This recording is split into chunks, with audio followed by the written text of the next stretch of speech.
Gracias, presidente. Colegas asambleístas, pueblo ecuatoriano. El día de ayer compareció la ministra de Educación a la comisión y obviamente el tema a tratarse fue la reapertura de 77 unidades educativas, la mayoría de ellas en el sector rural. Y yo quería plantear algo que de alguna forma fue un consenso en la mesa, a efectos de que se considere en la parte como un régimen de transición en la ley, a efectos de que el Ministerio de Educación tenga la obligación legal de presentar a la Asamblea Nacional a través de la Comisión de Educación, de la Comisión Especializada, un plan de reinserción escolar en el escenario de la pandemia, me refiero todo el planteamiento, un plan de nivelación de conocimientos, un plan de recuperación del presupuesto de la educación, en definitiva, un plan de retorno que vaya cumpliéndose ante todo las condiciones que permitan garantizar el derecho a la educación de los niños, niñas y adolescentes, tanto del sector público como del sector privado. Yo creo que esto podría recoger una serie de inquietudes que el día de hoy también han sido expresadas, con tiempos a fin de que esto no quede en el compromiso de hacer posible de que la educación sea de acuerdo a las condiciones de la caja fiscal o de las prioridades del gobierno de turno o del Ministerio de Finanzas, ahora ya tenemos que decirlo así, a efectos de que se cumpla y se garantice el derecho que está consagrado en la Constitución. Eso en primer lugar, presidente. Segundo lugar, brevemente, yo quería partir algo que me parece muy satisfactorio, el que la mayoría de representantes de las provincias hayan apoyado un elemento fundamental de la reforma. Me refiero al reconocimiento al derecho a la seguridad social de los educadores comunitarios. La mayoría en las provincias. Ese trabajo han hecho los compañeros. Bienvenido entonces, porque se trata de defender lo que desde los años 80, escúchese bien, han pasado muchos gobiernos desde los años 80, en donde la educación simplemente era la responsabilidad en cuanto tenga los recursos para que ésta se dé.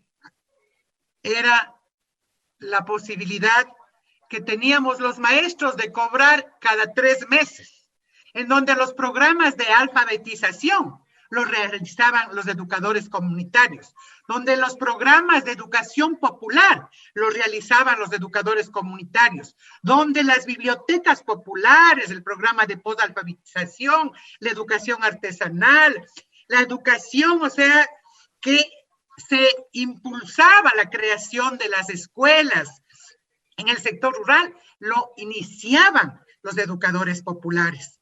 Y estos educadores populares, desde los años 80, 90, 2000, y hoy estamos 2021, cuando en el año 96 se creó la ley 122, reconocieron, fue un avance, reconocieron lo importante y el aporte de los educadores comunitarios. Les dieron funciones, pero para información de ustedes, lo que no les reconocieron es el derecho a la seguridad social. Eso es lo que se está reclamando ahora y la justicia tiene que llegar. Y obviamente en los últimos años ha existido realmente una resistencia al pago porque no existe base legal, a decir de muchos, sin entender de que esto es un derecho humano y también hay instrumentos internacionales y ahora hay pronunciamientos jurisprudenciales que obligan al Estado cumplir con este derecho. Por eso, presidente, yo reitero de que esta reforma a la educación, a la ley de educación, hay muchos aspectos que dicen mucho de que el modelo educativo no está en sí en la ley, está en la responsabilidad que delimita al Estado la Constitución de la República. El modelo educativo está garantizado en la medida que se cumplan los preceptos constitucionales de derecho, de inclusión, de equidad, de evaluación, de calidad. Por lo tanto, esas son las razones para que personalmente haya presentado el proyecto de etnoeducación, que también ha sido acogido por la mayoría de las intervenciones como ese proyecto que garantiza la construcción de un Estado plurinacional, de un Estado incluyente, de un Estado democrático y que tiene que expresarse a través de la educación. La etnoeducación solamente justifica este proyecto presentado dado que existe en el país dos datos que me parece importante decirlo y con eso concluyo, presidente. El uno, que hay una sociedad todavía racista, una sociedad violenta, una sociedad excluyente históricamente, y tiene que ser a partir de ir eliminando estas barreras sociales y racistas que la etnoeducación, desde la educación, tiene que aportarse. Y el otro dato, existe más del 65% de estudiantes del pueblo afrodescendiente que ingresa al nivel de educación básica, pero se reduce en más del 35% cuando tiene que acceder al bachillerato y mucho menos cuando tiene que acceder a la educación superior. Por eso es importante ir cerrando brechas sociales e históricas. Gracias, presidente, y aspiramos a que, recogiendo las observaciones que en este día se han dado, poder decirle al país, no queremos, porque eso dicen los estudiantes, no los políticos, los estudiantes, los docentes, no queremos volver a la educación de los años 80, 90, 2000 o antes de la Constitución.